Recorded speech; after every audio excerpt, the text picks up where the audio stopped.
been to a sporting event, the atmosphere before a game, I think Game Time Decisions has that same exact atmosphere. This is our arena.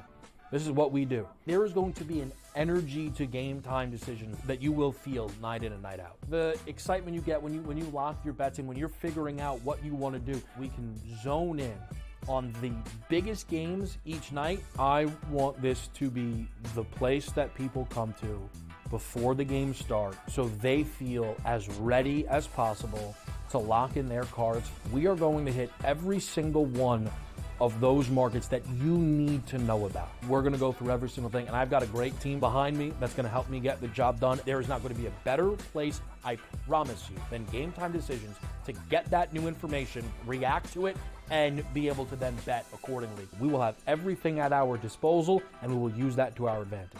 I'm Kevin Walsh. Tune into Game Time Decisions from 6 to 8 p.m. Eastern on SportsGrid. 11 and 12. I know you're going to get Mafia excited here. Hot and bothered. You got to put Aaron Rodgers here and the Jets at 11. I would put him higher, but again, he barely played football last season. They've addressed their offensive line. It's not going to be great. The depth at wide receiver is a problem for me. Defense, perhaps the best in the National Football League. If Rodgers plays 14 games, they're probably going to win that division over the Bills. Pharrell Coast to Coast, only on SportsGrid. Rory McIlroy. It's going to be remembered. It will be a lasting image from the 2024 United States Open, just like Bryson DeChambeau's 55-yard bunker shot. We love big-time winners. Like, you win a championship, we want to hear from you. You get the stage. Sometimes it's emotional. It's a great watch. We know we also love the losers who said, you know what, I just can't believe I folded down the stretch. Let me face the music here. You sort of get a new light there. The Early Line, only on SportsGrid.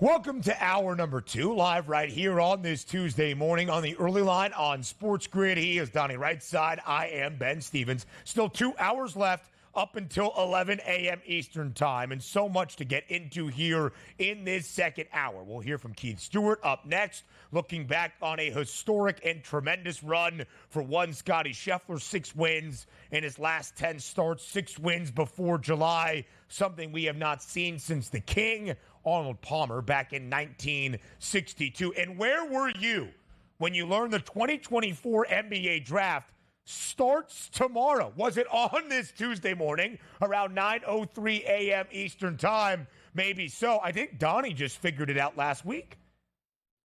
Yeah, I think this segment right here is probably 8 minutes, a little bit too long, as we're going to be talking about some NBA. I'm telling you, like, I don't mean to bemoan the subject here, but you can skip a year NBA draft. Like, can't you just be like, look, this draft is terrible. Let's throw all these guys into next year's draft, and it might be really good at this point, because I'm telling you right now, like, sometimes it's sarcasm and you put on a show, but the amount of time we've spent on talking this NBA draft to hear about Risa Shea and Sarr. I mean, this might make for great content as it plays out, because this draft is horrendous at this point, Ben. I mean, help me out here on this.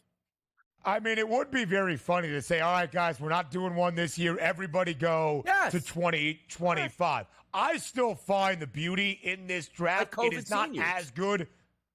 Yeah, maybe so. It is not as good in comparison. Go ahead. I know. Hey, let's see Zachary Risa-Shea on Illinois, or send him to Northwestern to learn the American style of basketball. That'd be something.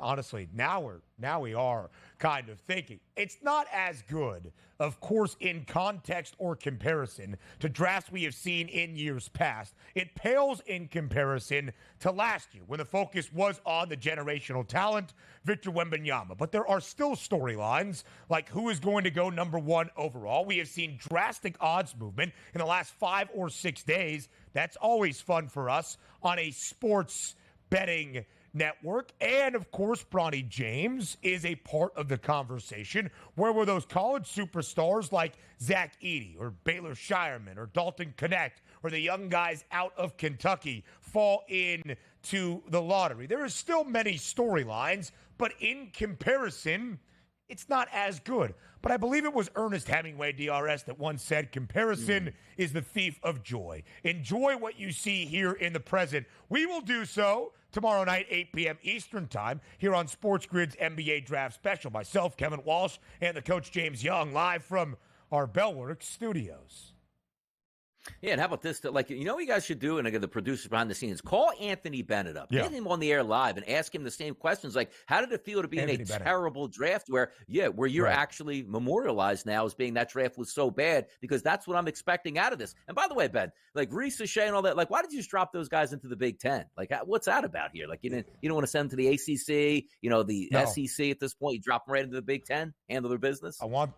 I want them to learn the ways of Big Ten basketball. I want them to understand that 53-49 can be a victorious game as well. Minnesota. Although I think in Euro basketball, like FIBA rules are even more physical than the old Big East. But let's talk about Reza Shea and where he stands right now. Minus 270. Zachary Reza Shea to be the number 1 overall pick. It's what the Atlanta Hawks hold at this moment. Donovan Clingan, second best price at plus 340. I will present the interesting odds outlook for Clingan, who has the second best number to be the number 1 overall pick, but is not a favorite for any of the other selections in the top 10. It's not often you see that, and Reza Shea has become the hefty odds-on favorite to be that first overall selection in front of his countryman from France, Alex Sarr, who has fallen now to that number 2 overall pick that the Washington Wizards hold, and Sarr,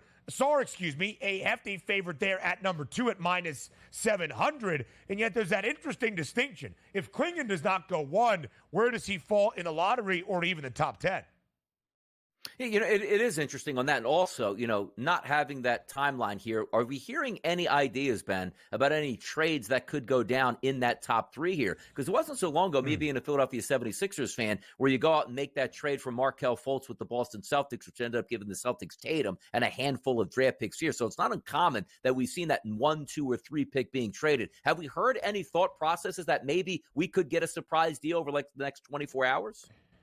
It would not surprise me. I think part of the reason being, DRS, that no team is in love with maybe some of the prospects that we will see in the top 10. The Spurs have 2 picks, 4th and 8th. Could they package something? I'm not entirely sure. I wouldn't be surprised if we don't see at least one trade in that top 10, maybe even a trading of the rights, as we often see in the NBA draft. But nothing that I know of, at least as of right now. The Atlanta Hawks were rumored, or at least speculated for a while, would they hold on to that number 1 overall pick? By the way, just the second ever time Atlanta will draft first overall. In their last number 1 draft pick, David Thompson didn't even ever play for the Hawks organization. Started his pro career in the ABA and then ended up, of course, with the Denver Nuggets. The Washington Wizards selecting high at number 2 overall. The Houston Rockets have that 3rd overall pick. And again, a couple of names to note as you look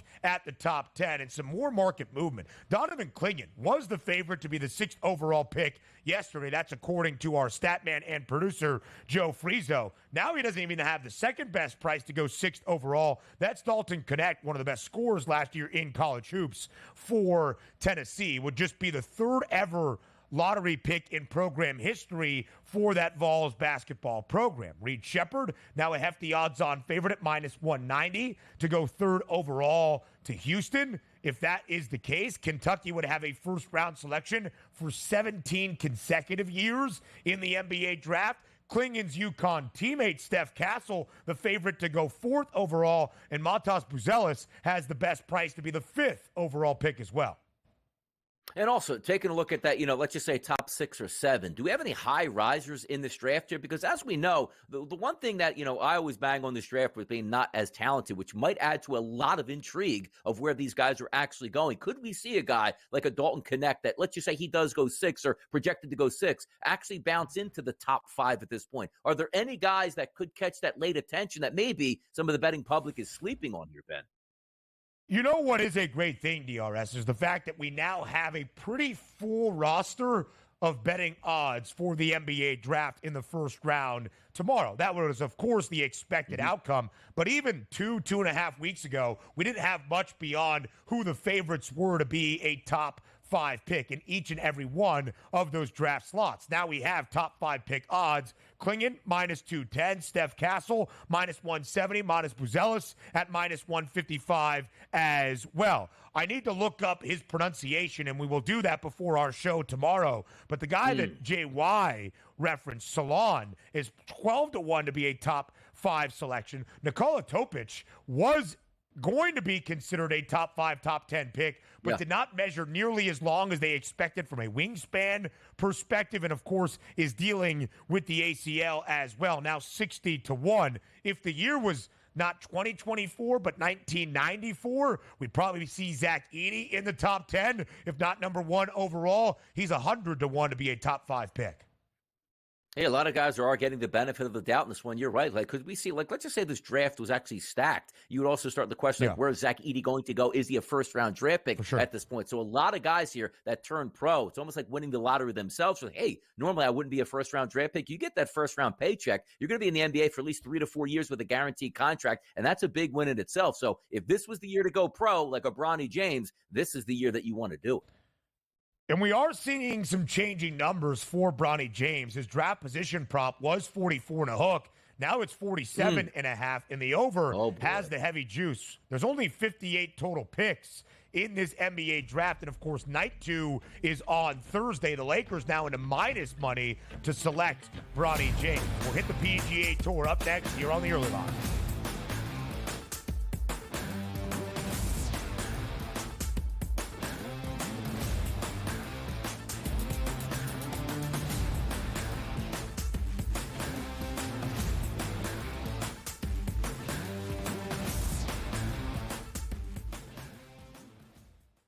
SportsGrid, your 24/7 sports wagering network. Fantasy sports today. Can he be a guy that's really useful in your fantasy rotation? I think the answer is yes. Game time decisions. I'm going to lose the bet because he's injured again. Betting above the rim. He's got a broke J. That's all there is to it. He's got no confidence in that jump shot. My thing you've always heard me say on the network is you're either winning or you're rebuilding. In-game live all access. Wondering when that was going to happen, and the answer is it just did. The bigger guy will have the advantage. Well, if the little guy can move, Joe, it's hard to hit the little guy sometimes when you're a big boy, right? In-game live, prime time. 40-1, I'm going to take a little flyer on Justin Rose. In-game live, overtime. As you sit here and listen, watch right now, you may want to consider placing that bet. It's smarter to be on SportsGrid. He went bogey, double, par, birdie, bogey. Thomas Dietrich's all over the place here today. This golf course is so volatile where it can make you look like a fool in just a matter of minutes. And, you know, you look at a guy like Thomas Dietrich. You know, he's right there tied for the lead or whatever it was, and now he's like 4 or 5 over in the wink of an eye. In-game live, all access, only on SportsGrid. Despite me being a Yankee fan, I think Joe would deserve the label as Aaron Judge's biggest fan, not through any bias, but just through the amount of money that he's made anybody who's been betting on him. I just had him for that home run, and I'm going to go back to it today. That home run coming in at plus 230. Max Fried here, while he has been strong, this is Aaron Judge. Game time decisions, only on SportsGrid.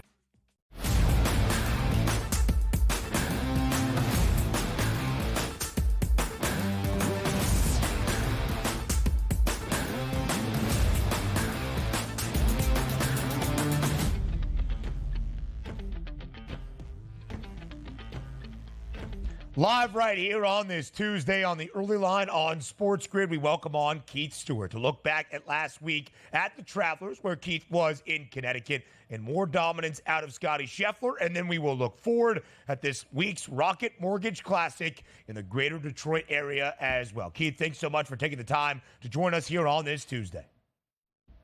Ben, Donnie, you know what? I'm here, but I might be doing this under protest. Sunday did not work out the way that I wanted that thing to sweat. I tell you, Scotty Scheffler coming back again. This guy's won 4 of the last 5 signature events. He's killing us all.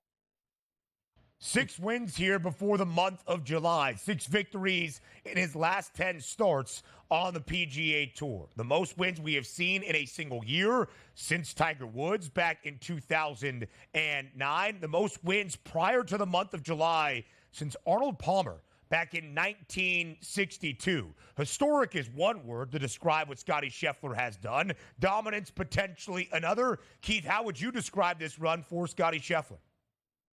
Well, I take the run back a couple years. I mean, he's played 53 events since he won that first time at the Waste Management Phoenix Open back in 2022. He's got 11 wins in that stretch. He's got 7 runner-ups. He's got 22 top 5s in 53 events. I mean, this guy, his level of dominance, and it all comes from ball striking because we know that the putter can go back and forth on him. It's like a roller coaster ride. But I tell you, it's extremely impressive. And I tell you, he's reaping the rewards of it. That's for sure. I mean, he's number 1 on the money list right now at $27.7 million, guys, for this season alone. And the season's, we haven't even gotten to the FedEx Cup playoffs yet. I'll tell you, it's really incredible to watch it play out, too, because we're so accustomed to Scotty Scheffler playing great on a week-to-week basis. And even when he doesn't, let's just say at the U.S. Open, to be able to bounce back and fire a 22 under to get into a playoff here and win that here against, it's just phenomenal to see it. And also what that bodes for the future, because I always like historic things that we take a look at, Keith, right? Something we haven't seen in a long time. Like, when we talk about sky, like the sky is the limit right now. We still have a half of a golf season, it feels like, to go in another major. Like, where's Scotty going to take us this year? Oh, I tell you, Donnie, that's a great question. I mean, just perspective alone, right now he sits 5th on the career money list of the PGA Tour. So Tiger's number 1 at $121 million. This guy's got over $70 million, and he's played in about less than half the events that Tiger played in. I mean, he's making over $500,000 per start at this point, and he's only got 12 wins in 2 majors. I mean, Tiger, you go back, he made about $321,000 per start in over his 377 starts, right? I mean, if anybody, what Scotty's doing, it's just absolutely amazing. And really, I'm out there every week, guys, and when you watch the ball striking, like through my PGA eyes, I mean, even like you go back to Sunday, they move the hole on him to start the playoff, and the guy still hits it to 10 feet. It doesn't matter. I mean, it absolutely, nothing rattles the guy. I mean, there's police running all around that green. If anybody should have been, a little bit gun shy, it should have been Scotty. Be like, they coming to get me? Is this Louisville or what are we doing, right? I mean, this guy, he is just so stoic. He is such a good professional. He's such an amazing ball striker. We are witnessing greatness. There's no doubt about that. Scotty Scheffler not in the field this upcoming week in Detroit. Detroit Golf Club, the site for the 2024 Rocket Mortgage Classic. Keith, as you look at Detroit Golf Club, the venue for this event, how will it affect and how will this track play for the field this week in the Motor City?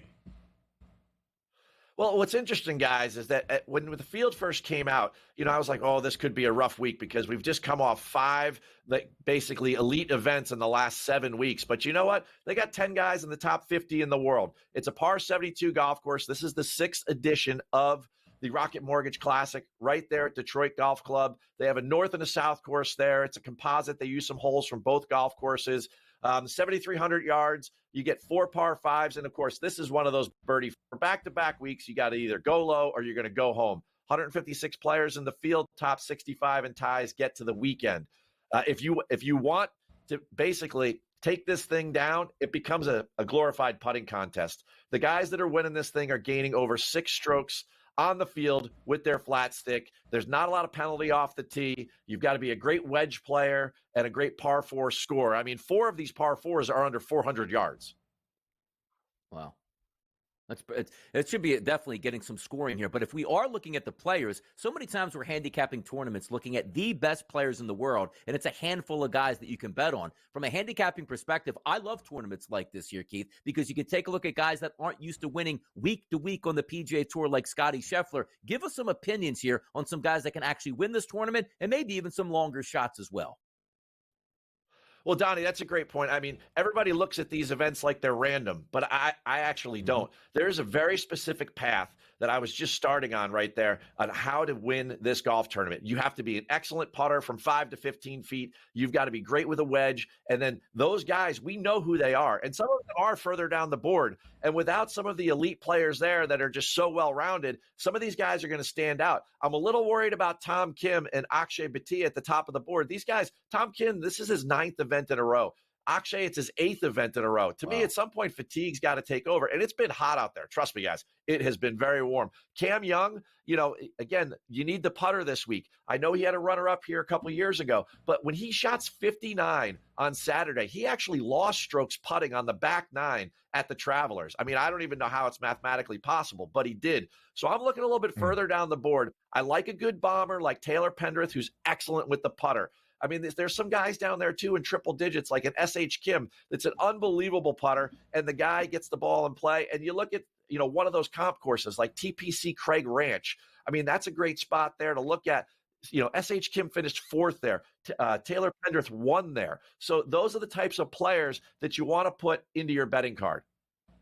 Not a signature event this week in Detroit, so maybe we do have that big plus money long shot value out there in the Motor City Detroit Golf Club, the home for the 2024 Rocket Mortgage Classic. Tom Kim edged out, of course, by Scotty Scheffler in that playoff at the Travelers last week, listed as the favorite right now. Cam Young trying to carry the momentum from a 59 on Saturday. That a very rare feat on the PGA Tour. Keith Stewart, we appreciate the time. As always, thanks for being here on this Tuesday on the Early Line.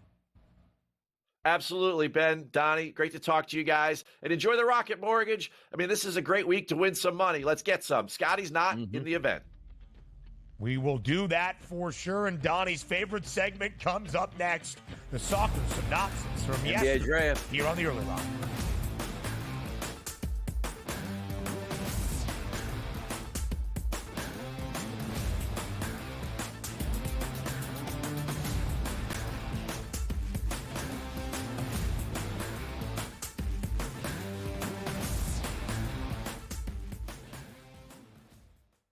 SportsGrid, your 24/7 sports wagering network. Fantasy sports today. Can he be a guy that's really useful in your fantasy rotation? I think the answer is yes. Game time decisions. I'm going to lose the bet because he's injured again. Betting above the rim. He's got a broke J. That's all there is to it. He's got no confidence in that jump shot. My thing you've always heard me say on the network is you're either winning or you're rebuilding. In-game live all access. Wondering when that was going to happen, and the answer is it just Sometimes did. the bigger guy will have the advantage. Well, if the little guy can move, Joe, it's hard to hit the little guy sometimes when you're a big boy, right? In-game live, prime time. 40-1, I'm going to take a little flyer on Justin Rose. In-game live, overtime. As you sit here and listen, watch right now, you may want to consider placing that bet. It's smarter to be on SportsGrid. He went bogey and double, par, birdie, bogey. Thomas Dietrich's all over the place here today. This golf course is so volatile where it can make you look like a fool in just a matter of minutes. And, you look at a guy like Thomas Dietrich. He's right there tied for the lead or whatever it was, and now he's like 4 or 5 over in the wink of an eye. In-game live, all access, only on SportsGrid. Despite me being a Yankee fan, I think Joe would deserve the label as Aaron Judge's biggest fan, not through any bias, but just through the amount of money that he's made anybody who's been betting on him. I just had him for that home run, and I'm going to go back to it today. That home run coming in at plus 230. Max Fried here, while he has been strong, this is Aaron Judge. Game time decisions, only on SportsGrid.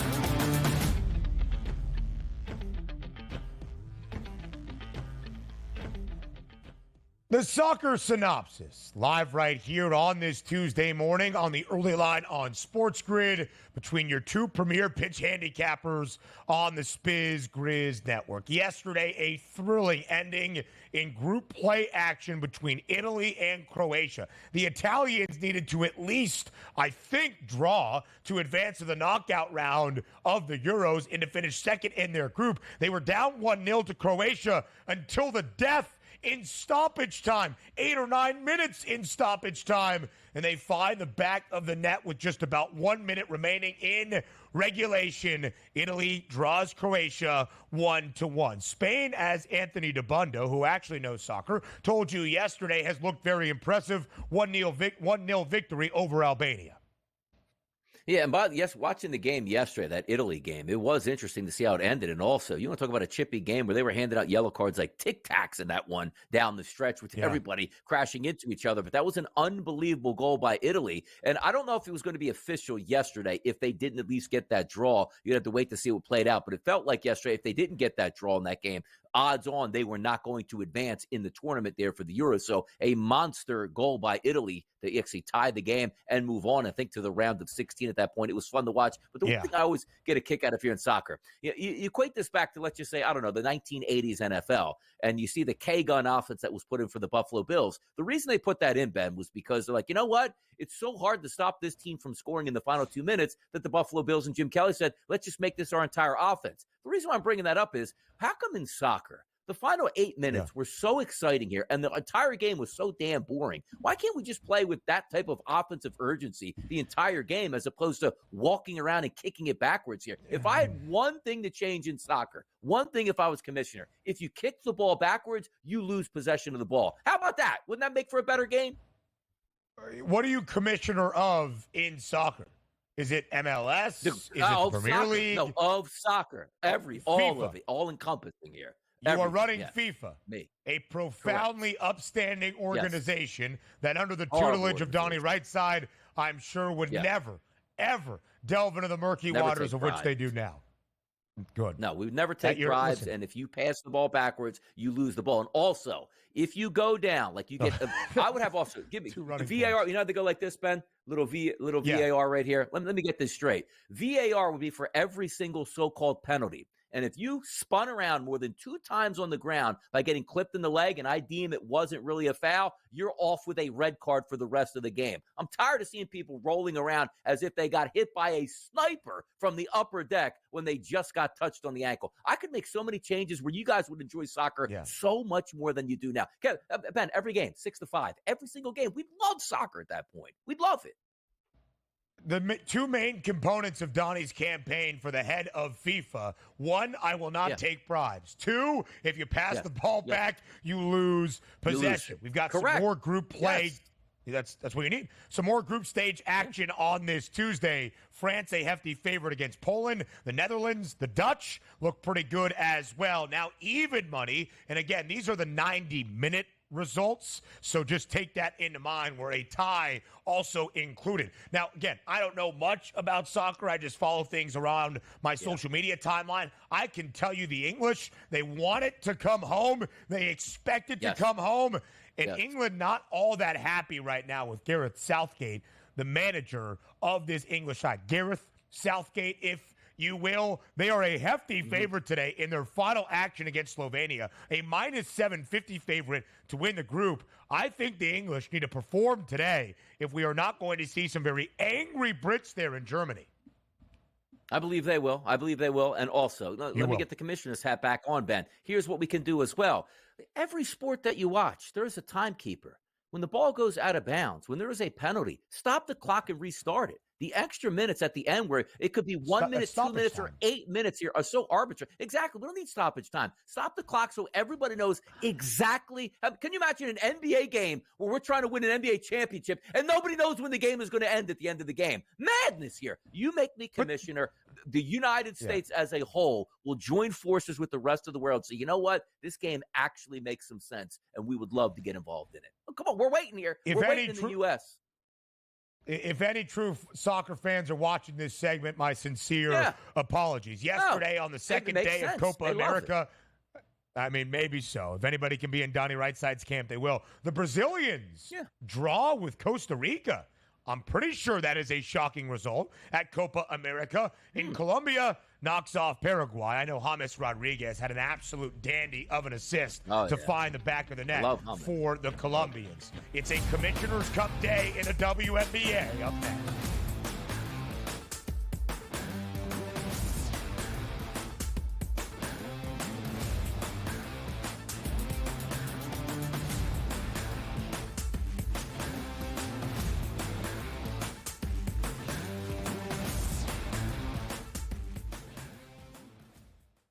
SportsGrid, your 24/7 sports wagering network.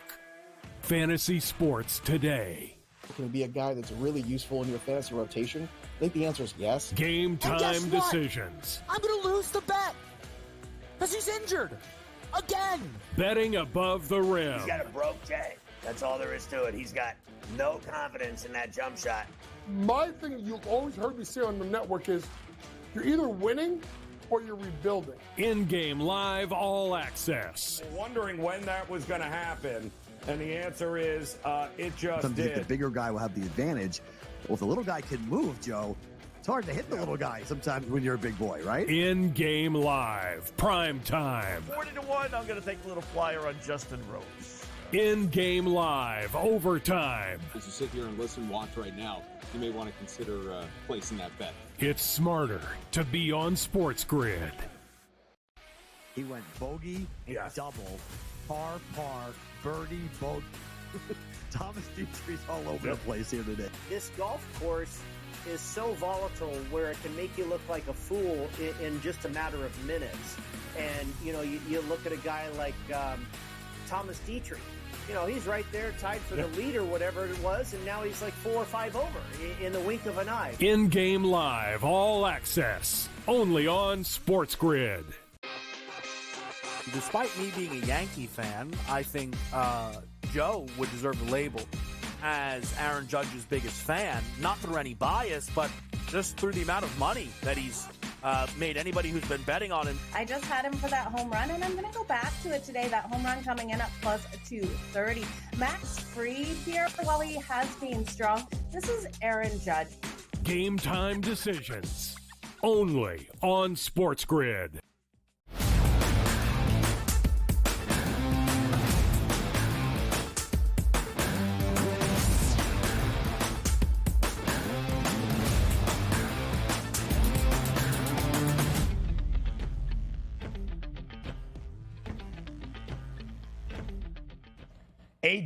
A title is at stake in the WNBA. It's the Commissioner's Cup final tonight between the New York Liberty and the Minnesota Lynx, and we will preview the game and the cup on the line in just a little bit. But we use this time to reset. Off day of the W yesterday, just the singular cup championship game on this Tuesday to look at the season in its early goings. And we do that now with Myles Ehrlich joining us here on this Tuesday on the early line, senior writer for Winsider, covering all things around the WNBA. Myles, we appreciate the time. Thank you for being here on this Tuesday.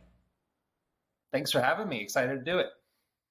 So let's look at this season so far. Of course, there has been more attention than ever on the WNBA. Sometimes the discourse has been a little bit insane and not focused on the actual action on the hardwood. But with that notoriety comes the eyeballs and the conversation around. Myles, we do things here from the basketball perspective and the odds perspective first and foremost, and we focus on where things are.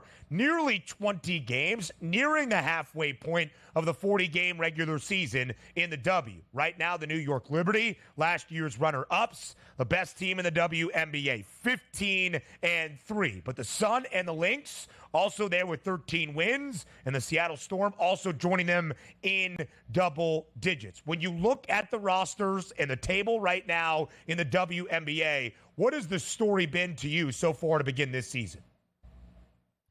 So it is kind of what you referenced at the jump, which is it's the rise in popularity. It's the growth of the sport. It's anecdotally, it's having conversations with people everywhere who are tuning into games for the first time. It's looking at Liberty merch everywhere around Brooklyn, and not just on game days. It's going to the park and seeing it. the extra broadcasts, the longer programming, more storytelling.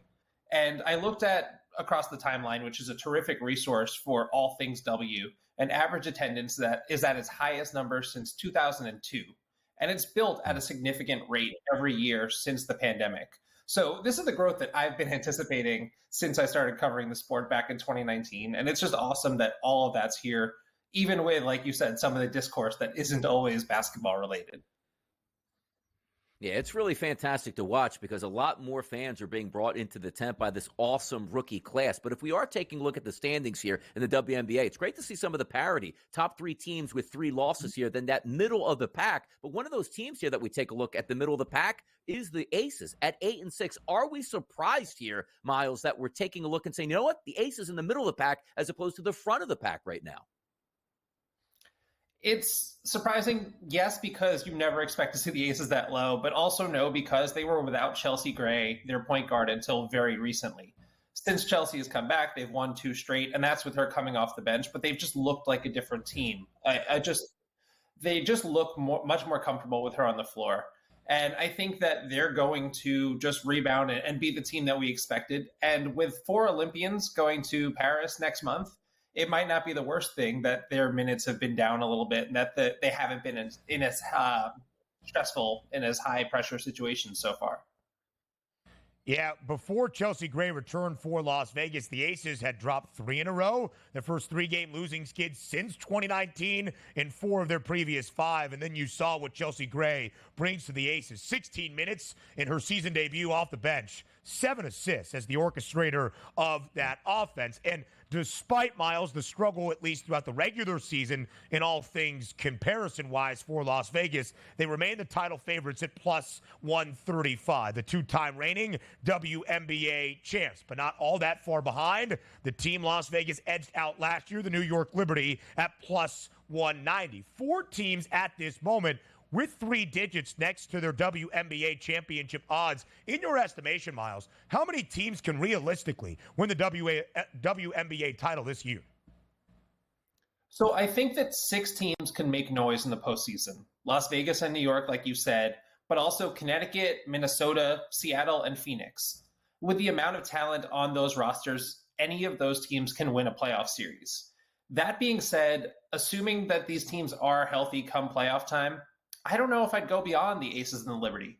There's something to be said for the number of mismatches they can create all over the court, and these 2 franchises still feel to me like they're on a tier all their own.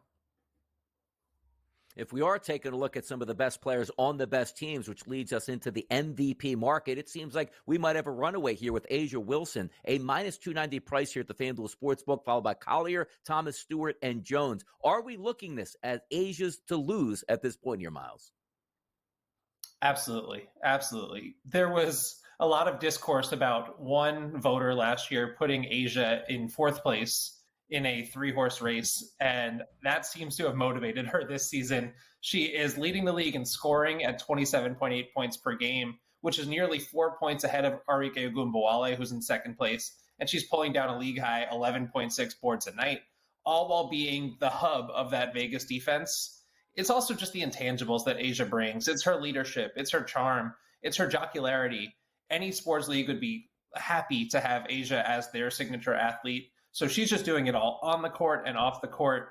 It just feels like there are some good seasons happening, but nothing is coming close to what A'ja has been doing in Vegas. I mean, look at those numbers. A'ja Wilson. Go ahead. Yeah. Go ahead, Myles, please. I did want to add on one thing to note, though, is that it's been over a decade since a team that hasn't finished top 3 in the standings has had the MVP. So if you are looking at that, I do think A'ja, between the narrative and just what she's done, might transcend that. And we can see Vegas go off on a 12-game winning streak in the second half. But that is something to keep in the back of your mind if you are thinking about this from a betting perspective. That trend perspective, always a good thing here on the early line. A'ja Wilson won the WNBA MVP in 2022, felt rightfully spurned a year ago, and we've seen that in her performance. Nearly 28 points per game, over 11 rebounds throughout this season. Myles, you mentioned what she means for the WNBA as a whole. Her playing style on the floor, what is the reason for A'ja Wilson's dominance each and every night within the WNBA? she's just such a consistent scorer. And I think that that's around the rim. That's her mid-range game. And she's just gotten better and better. She goes left. She goes right. She seals so deeply. She runs the floor. It's really everything that you could want. And now that you're bringing back Chelsea Gray is just one of the best passers who's always looking for her. Asia's got great hands. She just does it all. And I think that kind of consistency, that kind of stability is what you need if you're going to have any chance at not just repeating, but then going for 3 in a row. Myles, let's take a look at this rookie class that has been absolutely sensational here, bringing in the ratings and certainly the play to back it up. You take a look at Caitlin Clark here, 16.3 points per game, 6.6 assists per game, 5.4 rebounds per game, and Rookie of the Year odds here coming in at a minus 950 price. If we had to assess the early part of Caitlin Clark's career, is it about what you expected, or is she exceeding expectations? How do you feel about it? Yeah, I don't know the last player that had these kind of external expectations put on them.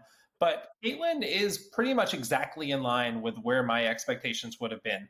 16.3 points per game is 16th in the league. She's 5th in assists, like you said, with 6.6.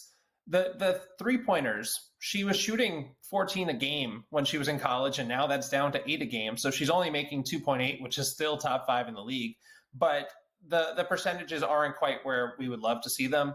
I think what we've seen from Caitlin recently is that she's getting more comfortable on the court and that she's facilitating more. She's taking fewer shots, but more efficient ones. So I think we're seeing her learn in real time, which is exactly what we should expect from a rookie. So it's been overall a success. And now that success is starting to come on the court as she kind of gets more comfortable.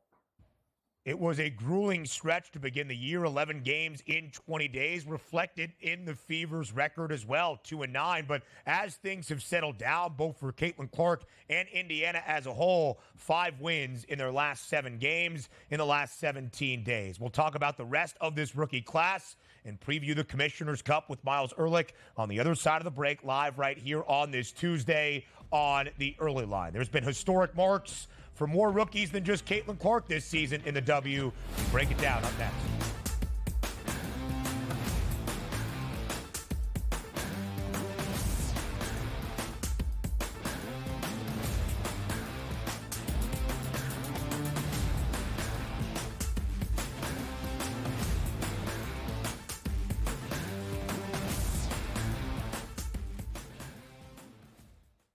SportsGrid, your 24/7 sports wagering network.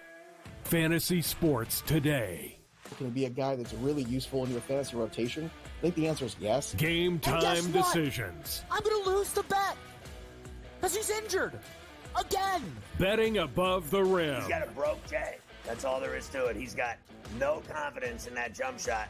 My thing you've always heard me say on the network is you're either winning or you're rebuilding. In-game live all access. Wondering when that was going to happen, and the answer is it just did. The bigger guy will have the advantage. Well, if the little guy can move, Joe, it's hard to hit the little guy sometimes when you're a big boy, right? In-game live, prime time. 40-1, I'm going to take a little flyer on Justin Rose. In-game live, overtime. As you sit here and listen, watch right now, you may want to consider placing that bet. It's smarter to be on SportsGrid. He went bogey, double, par, birdie, bogey. Thomas Dietrich's all over the place here today. This golf course is so volatile where it can make you look like a fool in just a matter of minutes. And, you look at a guy like Thomas Dietrich. He's right there tied for the lead or whatever it was, and now he's like 4 or 5 over in the wink of an eye. In-game live, all access, only on SportsGrid. Despite me being a Yankee fan, I think Joe would deserve the label as Aaron Judge's biggest fan, not through any bias, but just through the amount of money that he's made anybody who's been betting on him. I just had him for that home run, and I'm going to go back to it today. That home run coming in at plus 230. Max Fried here, while he has been strong. This is Aaron Judge. Game time decisions, only on SportsGrid.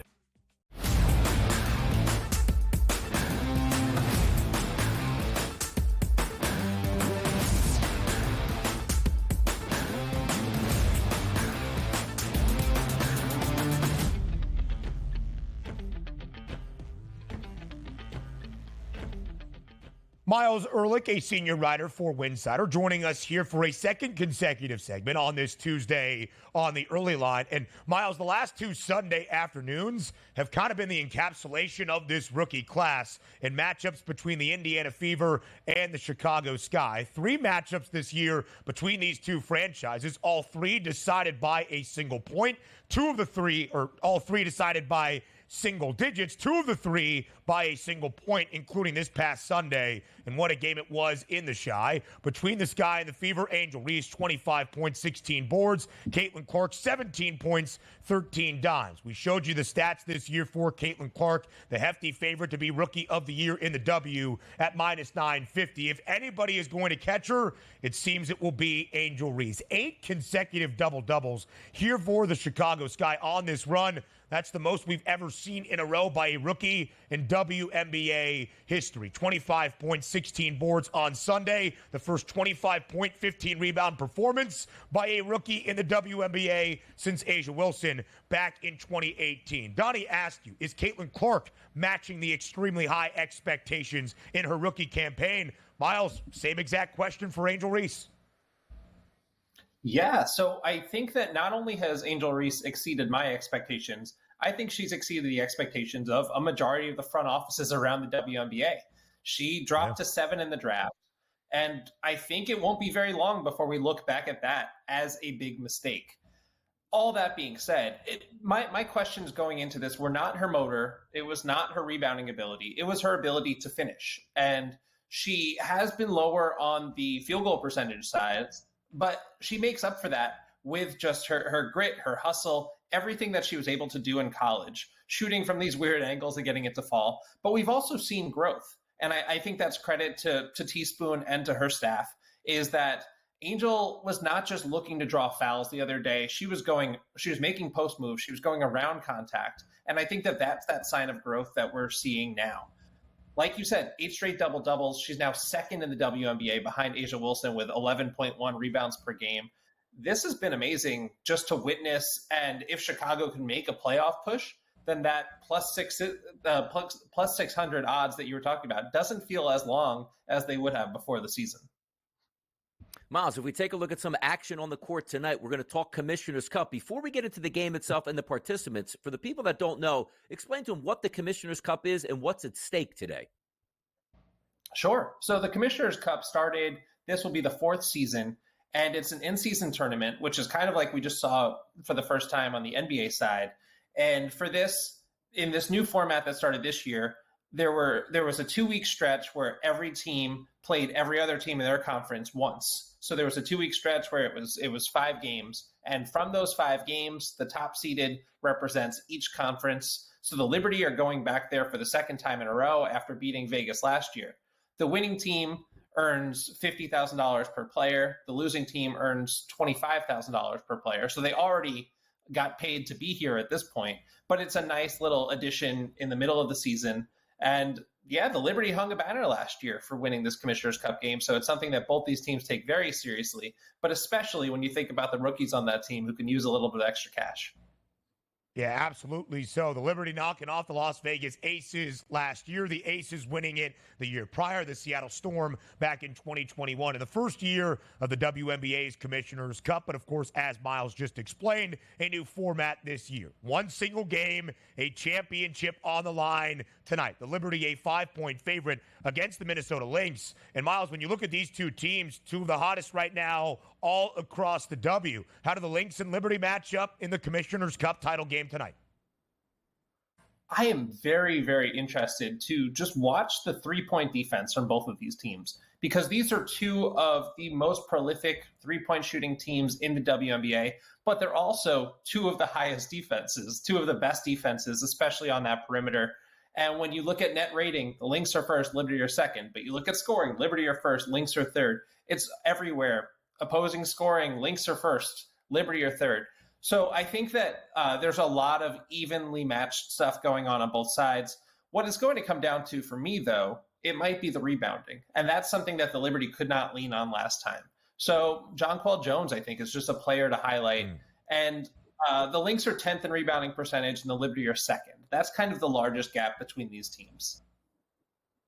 if we are taking a look at some of the props to have fun with tonight, you're taking a look at Stewart and Collier, the leaders here at the FanDuel Sportsbook at 19.5, and also similar numbers here to win the MVP of the Commissioner's Cup. We see Stewart at a plus 290, and also Collier the same at a plus 290. What we can anticipate, and also some players that you might be interested in watching tonight in this game. Back to the rebounding. Jonquel Jones, the Liberty are 17-0 in regular season games when she double-doubles. So, like I said, she dealt with that foul trouble. But the connection on the Liberty side between Sabrina Ionescu and Jonquel Jones, especially lately, has really had the Liberty playing at a different level. Sab has assisted to JJ 52 times. Everyone else on the team combined has done it just 44 times. So if those two are cooking, it's good for New York. On the Minnesota side, Kayla McBride is knocking down 3.3 threes per game at an absurd 46.4%. Bridget Carlton, who has never knocked in more than a three per game, is averaging 2 a night on 43%. So it's that shooting on that side. And obviously, like you said, Stewie and Nafisa are really always going to be in the middle of it all. So I think that there are scorers everywhere, there's talent everywhere, there's Olympians everywhere. So this is really exciting. And when you look at the odds, it's Sabrina is averaging 20.8 points per game in 10 June games. So she's been really hot for New York. Sabrina Ionescu was huge on Sunday in the Liberty's victory, 26 points for Sabrina Ionescu in that one. The veteran in Double J, Jonquel Jones, has been huge this year for New York. And you mentioned Nafisa Collier, 21 points per game, virtually over 10 boards as well. Myles, final question quickly here in the final 30 seconds of this segment. You making the trip out to the island at UBS Arena for tonight's Commissioner's Cup game? Yep, I'll be there.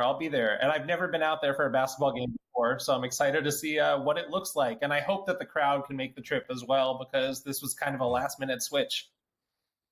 Yep, it is the home of the New York Islanders, but I've been to UBS before. A great arena for a sporting event. Myles Ehrlich, a senior writer for Winsider. We appreciate the time. Thank you for being here on this Tuesday, going all around the W. Some early NHL offseason thoughts. Yeah, you're right. Next on the early line.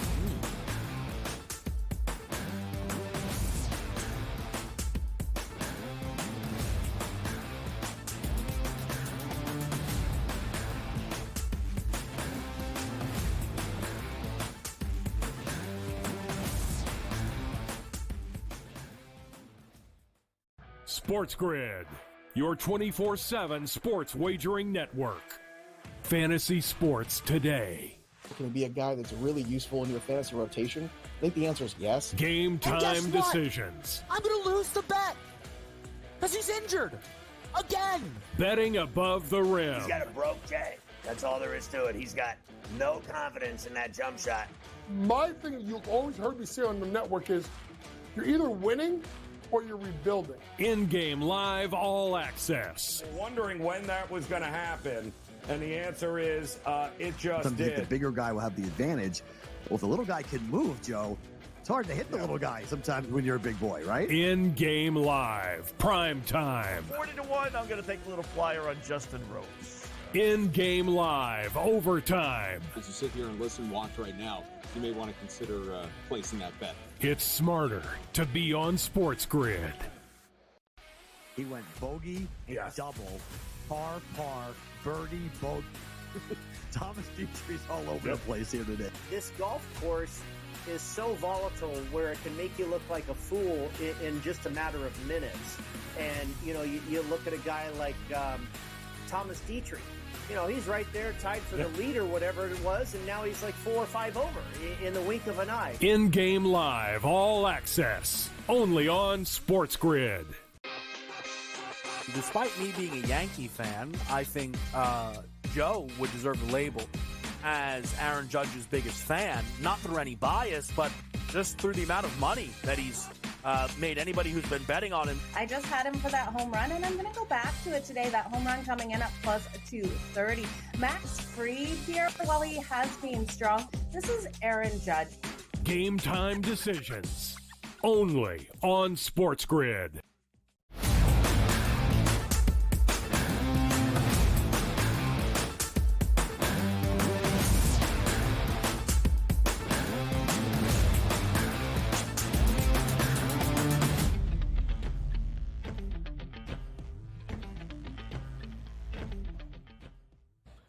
2025 Puck Talk, live right here on this Tuesday on the early line on Sports Grid. He is Donnie Rightside. I am Ben Stevens. Now, the Donnie Draisaitl household goes back into the Donnie Rightside household after the Edmonton Oilers came up just a little bit short last night in the Stanley Cup final in game number 7. Leon Draisaitl did not score a goal throughout the Stanley Cup final, but that's neither here nor there. The reason Donnie Rightside's household is celebrating on this ceremonious day is because Matvei Michkov is on his way to Philadelphia. DRS, when was he selected? In the 2022 NHL draft? He's been, or was it last summer? The Bedard. Yeah, it was the question was going to be who would actually go number 1 between Michkov and Bedard. Obviously, Bedard meant number 1 because you knew he was coming over right away. There was a chance for the Philadelphia Flyers that would never even ever see Michkov if he wasn't released from his contract. But the expectations, Ben, were 3 to 4 years out of when he was drafted. Now, granted, he's not 32 years old. He's, I believe, 18 or 19 when he was drafted. So eventually when he came over, that would be fine. But now we're taking a look at him coming over much sooner than expected, which means the Flyers took a risk but got an absolute steal in the draft last year with how quickly he's coming over for them. So that whole rebuilding process for the Flyers ends right now the minute he comes over, and now you're looking for expectations, certainly the minute he takes the ice in Philadelphia. And the Flyers were pretty close, and we're certainly in playoff contention down the final few weeks of the NHL regular season, just missing out on a wild card spot. So Matvei Michkov makes his way to Philadelphia. Already has a season points prop. The over-under stands at 46.5. I can only imagine, Donnie, you are betting the over for Michkov in his rookie campaign in the National Hockey League. Yeah, one of those players that the minute he comes over as basically a teenager, Ben, he's the best player on the team and expected to be one of those players that's going to have an impact on an NHL season, unlike that we've seen in, I don't know, since Eric Lindros coming over. No, those expectations are lofty and rightfully so, because he should be seen as the savior of the Flyers franchise. And keep in mind, dating back to when the Flyers' inception in the late 1960s, that team is absolutely beloved in Philadelphia and has fallen off a cliff. Now, they do have a new, obviously, coach with Tortorella. They have a new regime and general manager, Danny Briere. You also brought over Keith Jones, who was a longtime Philadelphia Flyer. There's almost that front office PR guy that can actually talk to the fan base and explain to them exactly what's going on, and a guy that most people like. So things are looking up for the Flyers, but there are massive expectations now. The draft coming up this week and free agency. The Flyers should be expected to make the playoffs next year, as you pointed out, Ben. They weren't expected to do anything this year and basically should have made the playoffs, but they did fold late. But that's obviously the talent on the team as opposed to the coaching or the front office. Things should start getting better immediately in Philadelphia with these news. Still a relatively long price on Philly, 55-1 to win next year's Stanley Cup. The team that won it this year is the favorite entering next year at 9-1. One of the things I love about hockey, one of the things I love about the Stanley Cup championship odds is, unlike the NBA or even the NFL, where last year's champ or last year's runner-up or last year's team that played in a conference championship gets the benefit from the odds makers, and maybe rightfully so. So many teams around the same price and compacted there in the top 5. We've got 5 teams at a 10-1 number or less, all separated by $1. Then the Golden Knights, they're at 11-1 as well. The top 6 prices, DRS, all just $2 of distinction between those numbers to hoist the Stanley Cup next year. Very much different, Ben, than other sports here, and you see it time and time again. It's almost like if you can just get hot at the end of the season, have a good goaltender, you can ride that all the way to a Stanley Cup, which makes it fun for a lot of fan bases. The parity truly is there, and as you pointed out, those odds are certainly pointing to that. Where if you say right now, like, hey, the Panthers just won the Stanley Cup, they're going to dominate next year. You know, we're saying that in the NBA, like, well, who's going to beat the Celtics? I don't think anybody's saying right now, like, oh my goodness, nobody's going to be able to beat the Panthers next year. They should run away with things. So I love the parity. And hockey gives every team a chance, and as long as you make it into the tournament at the end of the season, you actually have a legitimate chance to make a deep run as long as you get good goaltending. Will next year finally be the year? Only 2 teams in those top 10 prices that we showed you from the Great White North. Now it will be 31 years plus since a Canadian team last won the Stanley Cup, the 1993 Montreal Canadiens. That's more than a 3-decade drought. I believe the NFL Awards show is on Thursday, and that will be when we crown this year's winners. But Connor McDavid, after winning the Conn Smythe, albeit in a losing effort, more than likely to win the Hart Trophy. That's the MVP. He's the favorite entering next year at plus 180, followed by the Avalanche's Nathan McKinnon. Donnie's guy, the Sway man, Jeremy Swayman, there as well. More on the early line. Hour 3 comes your way next.